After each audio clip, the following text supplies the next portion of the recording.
My absolute favourite superhero in childhood was the Incredible Hulk, thanks in no small part to my love of the excellent television series starring Bill Bixby and Lou Ferrigno. When I was a kid, I watched this TV show almost religiously and often acted out the scenes in my backyard where David Banner transformed into the Hulk. As an adult collector, I have built up a small, modest collection of vintage Incredible Hulk toys. The ones that I remember playing with in childhood, such as the Mego World's Greatest Superheroes Hulk, that I own both loose as well as carded and boxed. I have the styrofoam glider that I remember playing with in the early 80s, and this very fragile item was kindly donated to the channel by my good mate, Keith Knight. I also have a boxed example of Mego's 12-inch Incredible Hulk, and this is one of my favourite Hulk pieces, because I find the packaging to be simply gorgeous. Finally, we have both versions of the Corgi Toys Incredible Hulk Mazda pickup truck, with my loose example sporting the grey cage and the boxed item featuring the red cage, and both of these toys were also gifted to me by Keith Knight. Yet I am not done collecting classic Incredible Hulk toys, as there are two other items that I've wanted to add to my display for a very long time. The first is a carded Palitoy example of the 8-inch Mego Hulk, as the packaging is drastically different to the Mego version, and I find the artwork to be infinitely superior. The other is the Incredible Hulk Rage Cage, that was first released by Funstuf in 1978, and I recently added this piece to my collection when I found it at a price I couldn't refuse. The toy inside is immaculate, and looks as though it has never been played with, but as you can see, the box has seen better days. So in this video we're going to discuss the history of this iconic toy, and we'll also be attempting a restoration of the box, to see if we can make the Hulk incredible again. Stay tuned. Come with me, toy fans. The 1978 Funstuf Incredible Hulk Rage Cage came in a large box with a window displaying the upper half of Hulk's body, and this stunning packaging is adorned with some classic comic artwork. Inside the box we get a 12-inch tall Hulk figure that features rigid plastic legs and a soft vinyl upper body. The plastic Rage Cage comes in 6 separate sections, including the base, a front and back panel, 2 side panels and a top, and this is quite easy for a child to assemble. We also have a hand pump and hose and Hulk splitting shirt that is held in place with a couple of Velcro tabs. Finally, there is the instruction sheet that explains how the toy works, along with a separate warning label. You can't really call this toy Hulk an action figure because he has no traditional articulation, yet it doesn't really matter, because this toy is all about the play feature. This is the Hulk. You can place the Hulk into the Rage Cage. With a few pumps of the Hulk inflator, you can make the Hulk grow in size. Rip out of the shirt. And break out of the Rage Cage. The Hulk comes complete as shown, some assembly required from Funstuf. While the commercial did a decent job of making this expanding Hulk play feature look pretty exciting, in reality, it was fairly lackluster. Yet Funstuf must have been aware of this, as in 1979 they added the new smash-out handcuffs. This simple accessory works a bit like a zip tie, and is used to bind Hulk's wrists together, so that he can blast out of the Rage Cage with greater force. To set up the play feature, you start off by fastening the shirt around Hulk's torso. You then secure the handcuffs around his wrists, and place the figure into the Rage Cage. The hand pump and hose is then connected to a small port located in Hulk's lower back, and we're finally ready to find out if this cage is strong enough to contain Hulk's massive rage. Operate the hand pump in quick succession, and Hulk's rage grows, and grows, and... After blasting out of the Rage Cage, you can then deflate Hulk back to his original size by squeezing his head and opening up the valve in his mouth. In 1980, Funstuf advertised a new version of the Hulk doll that would include electronic glowing eyes that would turn from green to red as you inflated him. Yet I have never come across one of these in all the years I've been collecting vintage toys, which makes me unsure if this version was ever actually produced. Don't make me angry. You wouldn't like me when I'm angry. Given how beautiful the packaging is for this toy, I want to display my example in the box. So let's head over to Gracie's kitchen and see if we can bring it back to its former glory. Alright, I am by no means an expert when it comes to toy restoration. I do dabble in it now and again. But when you look around on YouTube, there are a lot of restoration videos around how to repair the physical toy. There aren't all that many around how to repair the packaging, and I do have a bit of experience with this, and a lot of the techniques I'm going to show you today I actually learned from my good friend Neil Taylor, who I introduced you to in my recent Barbie collection tour video. And it's also important to note that this restoration we're going to show you right now does not just apply to this Funstuf Hulk box. This will apply to any vintage window boxed item. Because this is such a gorgeous box, I want to bring it back to its former glory, but it's got a few rips and tears, it's lost all of its shape, and the cello is damaged.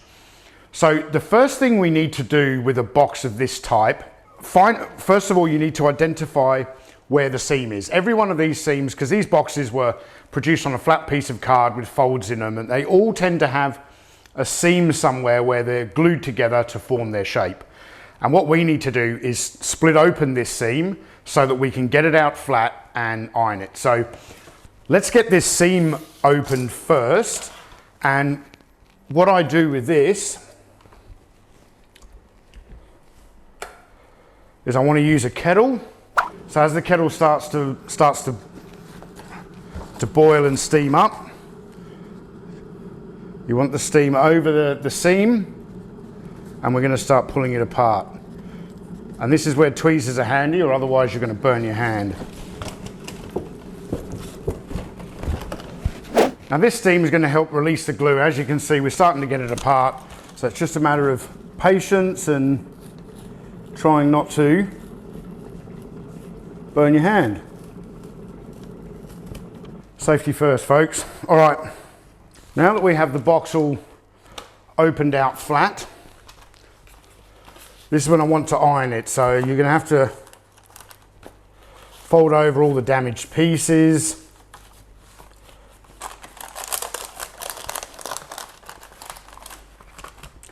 But before we iron it, there's some of this cello has already been ripped off and damaged. I'm just going to peel off the last of this cello. There we go, we can get rid of that. We're going to replace it with a brand new piece. Because obviously if you leave the cello on when you go to iron it, the cello is going to melt onto your iron and it's going to cause a lot of damage. So righto, we're going to heat up our iron. You're going to want a thin tea towel to place over the top of this. You don't want to have the iron straight on, and you always want to iron this flat from the back side, from the card side. Do not try and put the heat into the front glossy artwork. All right, so we get our box here, and it's obviously too big for the ironing board, so just a section at a time. Lay the tea towel over the top. A light spray with water.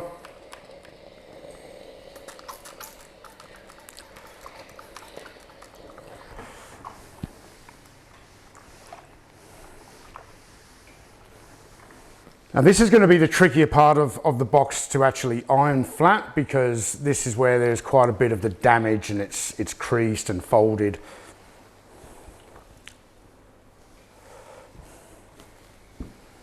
That is actually starting to look quite good.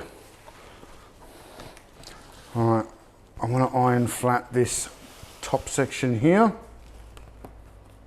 If you don't take the time to open a box like this up and iron it all flat, you're never going to get it to really reform its shape again. So it is important to do this. I know you do kind of have to be a little bit brave, because this is, you know, this is almost 50-year-old packaging. It's almost as old as I am. I'm 47. And some people might think I'm crazy by going, well, you're spraying water on the packaging, you're ripping it open with a steam from a kettle and busting open the seam and all that kind of thing. But you know, we've got to get it back to its original form, how it was manufactured, to be able to get everything nice and flat. There we go, and we might be done here with the iron. That's looking a lot better than what it was before. Right, the next stage of this restoration is to now start reinforcing all of these damaged areas. So everywhere where there's a large split here, you know, and the box is torn apart, what we want to do on the inside of the box is cut strips of card that we can glue over to reinforce it from behind. It's pretty straightforward. You don't even really have to be all that neat with it, because no one's going to see the inside of the box. So I've got a piece of card here.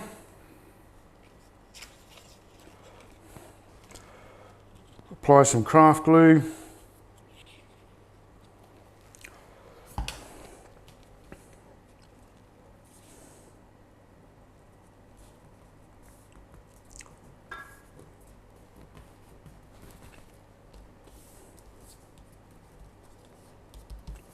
Because I also have to replace this flap here.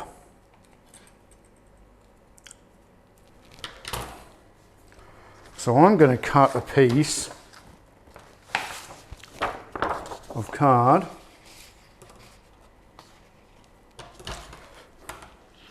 about now, because this is a completely separate piece.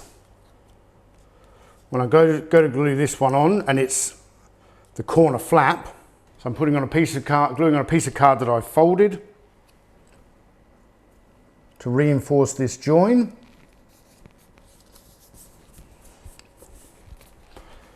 Because it's a separate piece, I really want to use a bit of weight to help glue that down. Now this clear craft glue, this does dry very, very quickly. So this is it's not a long-winded process to be able to repair a box like this.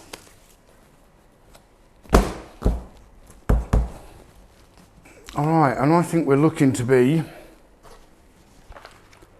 in pretty good shape here. Okay, now before we reassemble the box, the last thing we want to do is we need to replace the cello before we fold it all back up again. Now I've got some thicker gauge cello here, because this is also going to help reinforce the box. And you just want to run a bead of the clear craft glue all the way around the side. What I am going to need though is a couple more books to weigh this down, because this cello wants to roll back on itself. Once I glue it down, it's going to want to fold up, so I'm going to need a few more books to weigh it down. All the way around the outer edge.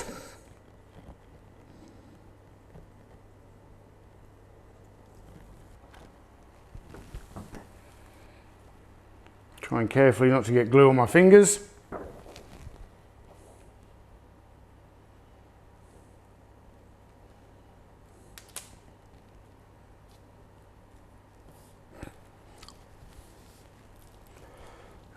Push that down everywhere, spread the glue out. Oh yeah, this is looking good now.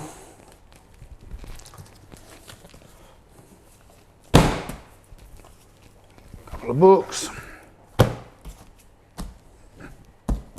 You see, this is all pretty straightforward. Just reinforce the damaged areas with glued on pieces of card, replace the cello. Once this cello glue dries, we then need to fold the box back over and rejoin the seam that we opened up at the start of the restoration. You want to fold over this one tab here where the original seam was.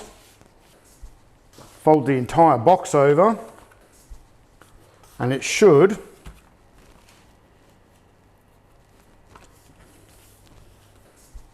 line up like so. So what we need to do, run a bead of glue down here. Get out our trusty books again.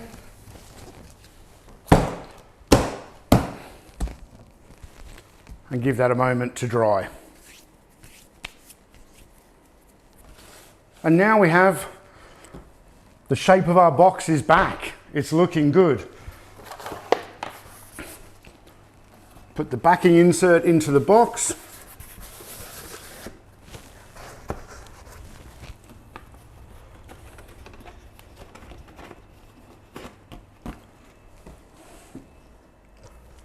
Now all I need to do is get the toy twist tied back onto the backing card and put this into my display. I am really pleased with the result of this restoration, and while there are a few parts of this box that will remain gone forever, By just returning the packaging to its original shape and replacing the window, it is now much more displayable than when I received it. Funstuf Toys was a Florida-based company that started out in the early 70s, and the brand became much more well known when they began getting licensing deals with companies like Marvel Comics.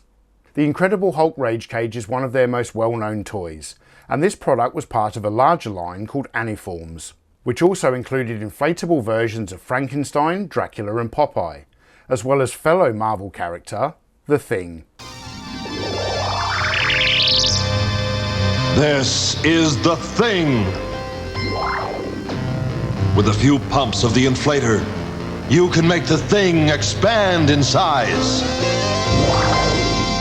Place the Thing in the rock trap, pump the inflator, and within seconds, the Thing will crash out of the trap. The Thing comes complete as shown, some assembly required. The Thing by Funstuf. Back in 1978, the Incredible Hulk Rage Cage sold for around $15. Yet over the years, Aniform toys have become very collectible, with mint-in-box examples selling today for hundreds of dollars. In the 1990s, Toy Biz began selling an electronic Rage Cage, and for a while these had been the more affordable alternative to the Funstuf version. But in recent years, the Toy Biz editions have developed a fan base all of their own. The Funstuf Incredible Hulk Rage Cage was a wonderful, simple idea that seemed sort of one note on the surface, yet it captured the essence of what made the Hulk so mesmerising to young children. It's also commendable that Funstuf continued trying to improve the toy. Adding glowing eyes and a set of handcuffs may seem minor, but I'm sure that they dramatically improved the overall play experience. This is a classic Incredible Hulk toy from my favourite Hulk era, and I'm delighted to have finally added him to my collection. Now I just need to hunt down that elusive carded Palitoy Hulk to round out my display. All right, Dr. Banner. But I don't give up easily. So thank you all for watching, and if you enjoyed this video, you can click the links over here to check out some of our other Incredible Hulk content, or subscribe to the channel by clicking here, or consider supporting us on Patreon, where you'll get access to hours of exclusive content. I'm Tony from Analog Toys, and I'll see you in the next video.